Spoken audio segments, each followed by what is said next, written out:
இல்ல நேத்தே பாத்துட்டேன். நேத்தே திருப்பதி போய் பாத்துட்டு வந்தோம். ஃபர்ஸ்ட் ஷோ 6 மணி ஷோ. ஆக்சுவலி இங்க இருந்து டிராவல் பண்ணி உண்மையிலேயே படம் எப்படி இருந்துச்சு அப்படின்னு கேட்டீங்கன்னா, ஃபர்ஸ்ட் ஹாஃப் ஒரு 60% ஃபுல்ஃபில் பண்ணுச்சு. செகண்ட் ஹாஃப்ல எல்லாம் பாத்தீங்கன்னு வச்சுக்கோங்களேன், 100% தானே கேட்டீங்க, ஒரு 150 கொடுத்துறேன்னு சொல்லி கொடுத்த மாதிரி தான் இருந்தது. நிறைய பேர் சொல்றாங்க படம் நல்லா இல்ல அப்படி இப்படின்ட்டு. படம் முழுக்க முழுக்க ஒரு தேட்ரிக்கல் மூவ்மெண்ட், அவ்வளவுதான். நீங்க நினைக்கிற மாதிரி ஒரு ஹெவி ஒர்க் அந்த மாதிரி எதுவுமே இருக்காதுங்க. Full theatrical. நீங்க எல்லாரோட என்ட்ரிக்கும் மாசா விசில் அடிக்கலாம், கத்தலாம், இது பண்ணலாம். உங்களுக்காகவே தேட்ரிக்கலுக்காகவே ஒரு மோனிகா சாங் ஒண்ணு வச்சிருக்காங்க. சோ அந்த சாங்குக்கு நீங்க டான்ஸ் ஆடி வைப் பண்ணிக்கலாம். இந்த இது மட்டும்தான் இருக்கும். இது படத்தோட கதை என்னன்னு பாத்தீங்கன்னா, சத்யராஜும் ரஜினி சாரும் நண்பர்கள். சோ நண்பன் இறந்துறான். அவன் வந்து நார்மலான ஒரு இறப்புன்னு சொல்லிட்டு போவாரு. ஆனா கடைசி பாத்தீங்கன்னா டோட்டலா வந்து இல்ல, அவன் வந்து ஒருத்தவங்களால கொல்லப்பட்டிருக்காங்க அப்படின்னு சொன்னோடனே இவர் யாருன்னு கண்டுபிடிக்கணுங்கிறதுக்காண்டி ஒரு சில சில விஷயங்கள்லாம் பண்ணுவாங்க. சுருதிகாசன் பொண்ணோட சேர்ந்து ஒரு சில விஷயங்கள்லாம் பண்ணுவாங்க. அதுல ஒவ்வொருத்தவங்களோட எந்த இவரோட பழைய லைஃப் எதனால இவர் வந்து தனியா ஒரு மேன்சன்லயே தனியாவே இருக்காரு அப்படிங்கிற மாதிரி காட்டுவாங்க. அதுல செகண்ட் ஹாஃப்ல உண்மையிலே நிறைய இடத்துல விறுவிறுப்பு, நிறைய ஃபைட்ஸ் அண்ட் வைலன்ஸை ரசிக்கிறவங்க கண்டிப்பா அந்த படம் சூப்பரா இருக்கும் அப்படின்னு சொல்லுவாங்க. இந்த படத்துல இன்னொரு பெரிய ஹைலைட் என்ன அப்படின்னு கேட்டீங்கன்னா, சௌமின். ஆக்சுவலி அவன் பேர் என்னது, மலையாள ஆக்டர், அவர் பேர் என்னது, சௌபின். ஆக்சுவலி அவருக்கு பெரிய ஹைப் எனக்கு இந்த படத்துல எனக்கு ரொம்ப பிடிச்சிருந்தது. உண்மையிலேயே அவரோட இந்த படத்துல ஒருத்தர் வாழ்றாரு அப்படின்னு சொல்லி சொன்னா அவரை சொல்லலாம், மலையாள ஆக்டர். ஏன் அப்படின்னா அவரோட ஹைட்டு, நம்ம அவரை நார்மலா மஞ்சுமால் பாய்ஸ்லயே பார்த்திருப்போம். ஒரு நார்மல் கமர்ஷியல், ஒரு நார்மல் ஒரு ஃபீல்ட்ல இருக்கிற ஒருத்தரா இருப்பாரு. ஆனா இந்த படத்துல வந்து பாத்தீங்கன்னு வச்சுக்கோங்களேன், வேற லெவல்ல ஒரு வில்லத்தனம் பண்ணிருப்பாரு. இப்படி எல்லாம் ஆக்ட் பண்ண முடியுமா, இந்த மாதிரி எல்லாம் ஒரு ஆக்டிங் வருமா அப்படிங்கிற மாதிரிலாம் இருக்கும். கையும் கழுத்துலயும் ஒரு சங்கிலி கட் பண்ணிருப்பாங்க. அதோட அவர் பைக் ஓட்டுவாரு. பைக் ஓட்டிட்டு அதோட ஒரு ஃபைட் ஒன்று பண்ணுவாரு. ட்ரெயின்லயே அந்த ஃபைட் சீன் எல்லாம் இருக்கும். மாறான கழுத்துல அப்படி சுத்தி அப்படி வச்சு நெரிச்சு அப்படி கீழே விழுவாரு பாருங்க ட்ரெயின்ல இருந்து. அந்த சீனு இருக்கட்டும், மாறன் அப்படியே அடிச்சே கொள்றதா இருக்கட்டும், சத்யராஜ வந்து நெஞ்சிலே குத்துற சீன்லாம் இருக்கட்டும், வில்லத்தனம் வேற லெவல்ல இருந்துச்சுன்னு சொல்லலாம். செகண்ட் ஹாஃப் பயங்கர இது இருந்தது. ஆனா என்ன அப்படின்னா, எனக்கு என்ன ஒரு டவுட்னா, இது உண்மையிலே லோகேஷ் கனகராஜ் அவரோட ஸ்கிரீன் பிளே தானா அப்படின்னு டவுட். ஏன்னா ஸ்கிரீன் பிளே அப்படின்னு சொன்னாலே நம்ம மைண்டுக்கு அதான் வரும். மாநகரம் படமா இருக்கட்டும், கைதி படமா இருக்கட்டும், பாத்தீங்கன்னா அந்த ஸ்கிரீன் பிளே அடிச்சுட்டு ஆளே இல்லடா அப்படின்னு நம்மளுக்குள்ள ஒரு ஃபீல் வரும்ல, அந்த ஃபீல் இருக்கும். இதுல அந்த ஸ்கிரீன் பிளே மிஸ் ஆன மாதிரி எனக்குள்ள ஒரு ஃபீலா இருக்கு. ஏன்னா சத்யராஜுக்கும் இவருக்கும் உள்ள அந்த நட்பு இன்னும் கொஞ்சம் நல்லா டீட்டெயிலா காமிச்சிருக்கலாம் ஸ்கிரீன் பிளேல. அது இல்லாத மாதிரி இருந்தது. ரெண்டாவது அதை தாண்டி வந்து பிளாஷ்பேக் கொடுக்கும்போது ஏஎல் அவரோட ஃபேஸ் எல்லாம் காட்டுவாங்க. கன்னட பட ஹீரோவும் அதுல வருவாரு. ஆனா டைலாக்கா பேசும்போது அந்த வாய்ஸ் வந்து மிஸ் ஆச்சு. அதாவது ரொம்ப ஒரு மாதிரி இரிட்டேட் ஆகுற மாதிரி ஆயிடுச்சு. ஏஐயோட வாய்ஸ் தான் அப்படிங்கிற மாதிரி நமக்குள்ள ஒரு ஃபீல் வரும்ல, அந்த ஃபீல் கொடுத்துருச்சோ அப்படிங்கிற மாதிரி தோணுச்சு.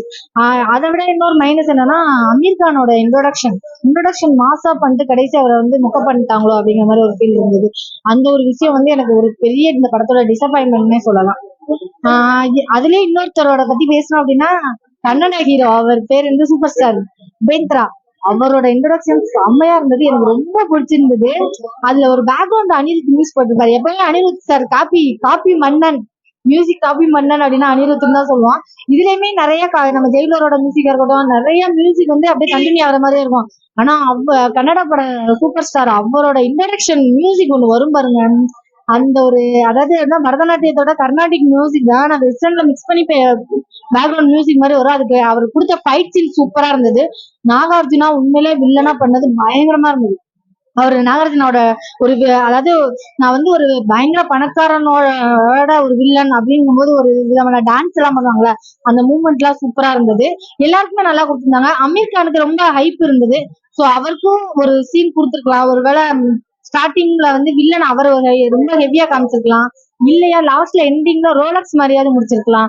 அந்த மாதிரி இல்லாம அவரை கொஞ்சம் டம்மி பண்ணது ரொம்ப மைனஸா தருது. ஹிந்தில ஒரு 500 கோடியை மிஸ் பண்ணிட்டாரு லோகேஷ் அப்படிங்கிற மாதிரி தோணுது எனக்கு.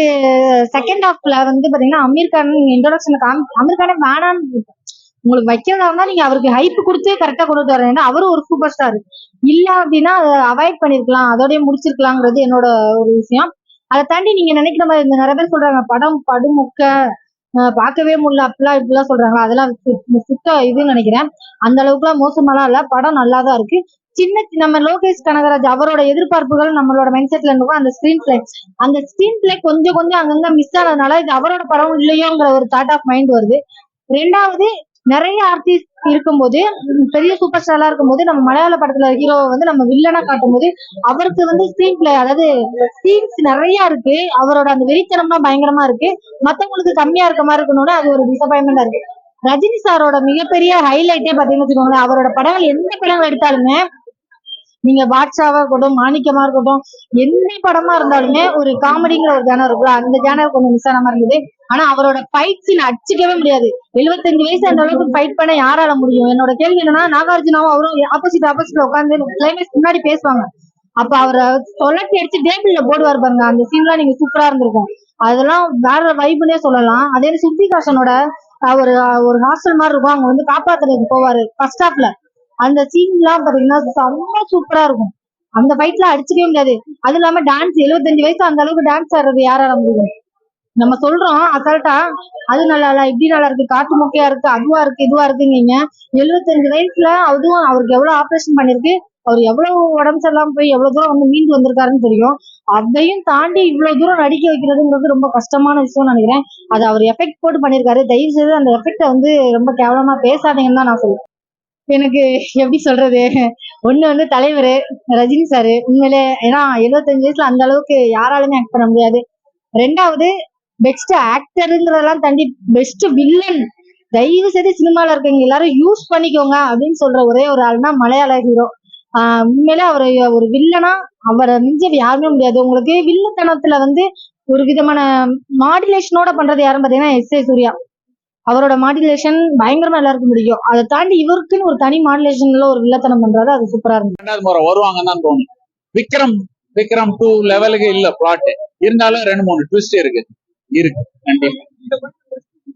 பெஸ்ட் சீன் வந்து பழைய மொமெண்ட் ரிவீல். இந்த ஆமீர் கான் வந்து அவரை வெட்ட வரும்போது பழச அப்படி காமிப்பாங்க, கடைசியில் தான் வருது அந்த சீன். வேற லெவல்ல கூஸ் பம்ப் மொமெண்ட்ஸ். அப்படி சொல்ல ரொம்ப லேக் இல்ல படத்துல ஜென்ரலாவே. சோ அந்த மாதிரி உண்மை, அது உண்மைன்னு சொல்ல முடியும். பெஸ்ட் மொமெண்ட் வந்து டிஏஜிங் காமிக்கிறாங்க, கூடிய இப்ப இருக்கிற சீனையும் காமிச்சு தம்ம வாயில வச்சீங்க நீங்க பட்டி போய் வாக்கு பழசையும் காமிக்கிறான், புதுசையும் காமிச்சு அப்படியே வருது. அதுதான் பெஸ்ட் மொமெண்ட். கேமியாலாம் நல்லா எல்லாம் செட் ஆகுது. நாகார்ஜுனா ஒரு சில பேர்லாம் தேவை கிடையாது அந்த ரோலுக்கு. ஆனா சத்யராஜ் அந்த மஞ்சுமெல் ஹீரோ அவர் நடிச்சார்ல வில்லன், அவர் தான் வில்லன். மெயின் வில்லனே அவர் தான். ஆமா, மெயின் வில்லன் அவர் தான். ஸ்ருதிஹாசன் ஓகே, எப்பவும் போல்தான் அவங்க நடிப்பு. ரொம்ப அவங்களுக்கு ஸ்கோப் இருக்கிற மாதிரி எனக்கு தெரியல. ஆனா அவங்கள கேரக்டர் சுத்தி தான் படம் ஓடு. அதனால ரஜினிக்கு அந்த மாதிரி ஒண்ணு கிடையாது சார். கிடையாது. யூனிக் ட்விஸ்ட் ஸ்ருதிஹாசன் தான் ரஜினியோட பொண்ணு. கடைசியில ஸ்ருதிஹாசனுக்கே தெரியாது கடைசி வரைக்கும், அப்படிதான் முடிச்சாரு. லோகேஷ் கனகராஜோட தி பெஸ்ட், தலைவரோட அட்மோஸ்ட் ஆல்மோஸ்ட் என்ன சொல்றது, 1000 crore எடுத்து வச்சிருக்க தலைவர் பவர் ஹவுஸுங்க. இது வராரு தலைவர் 1000 crore எடுத்து வைங்க கண்ணுங்களா, அடிச்சு துவம்சம் பண்ணிருக்காங்க படம். அனிருத் தலைவருக்காக சும்மா ஒண்ணும் சொல்லல, உயிரை கொடுப்போம். ஒரு சீன்லயும் அப்படி கொடுத்திருக்காரு. மோரோவர் அந்த அமீர்கான் வர சீன்லாம் வந்துட்டு நான் வேற எக்ஸ்பெக்ட் பண்ணேன், ஆனா அப்படி வந்து நிக்கும் போது சூப்பரா இருக்கு. எத்தனை ஸ்டார் வரட்டுங்க, ஒரு ஸ்டார் ஒரே தலைவர் தான், அவர் நின்று விளையாடுறாருங்க படத்துல. நாகார்ஜுனா, ஸ்ருதிஹாசன் யாரெல்லாம் என்னென்ன ரோல் பண்ணிருக்காங்களோ அந்த ரோல் அவ்வளவு கனக்கச்சிதமா பண்ணிருக்காங்க. ஸ்கிரீன் ஸ்பேஸ்லாம் வந்து அவ்வளவு அழகா கொடுத்துருக்காங்க. ரொம்ப சூப்பரா இருக்கு படம். பாக்குறவங்களுக்கு தெரியும், இந்த பிளாஷ்பேக் போர்ஷன்ஸ் நடுவில் வந்துட்டு வரும், அதுல பாருங்க, போய் பாருங்க, அப்படி இருக்கு படம். விண்டேஜ் ரஜினி பேக்குங்க, விண்டேஜ் ரஜினிங்க, அவ்வளவுதான். ரஜினிக்கு அப்புறம் நாகார்ஜுனா, ஷொபின் சூப்பரா பண்ணிருக்காரு, ரொம்ப சூப்பரா பண்ணிருக்காரு. ஷொபினோட கேரக்டர் சூப்பரா பண்ணிருக்காரு, அவர் பயங்கரமா பண்ணிருக்காரு. அவரோட அந்த வில்லத்தனம் எல்லாம் சூப்பரா பண்ணிருக்காரு. தலைவருக்கு ஆப்போசிட்டா நின்று ஒரு வில்லத்தனம் பண்ணனா அதுக்கு ஒரு ஸ்கிரீன் ஸ்பேஸ் ஒண்ணு இருக்கணும், அது அவருக்கு இருக்கு. ஸ்ருதிஹாசன் ரஜினி காம்போ சூப்பரா இருக்கு. கமல் ரஜினி காம்போக்கு நம்ம எவ்வளவு ஆசைப்பட்டோமோ அந்த மாதிரி ஸ்ருதி அண்ட் ரஜினி காம்போ ரொம்ப அழகா இருக்கு பாக்க. தலைவர் இருந்தா அங்க கோடிக்கெல்லாம் வேலையே இல்ல, பட் 1000 crore சாலிடா அடிக்கலாம்.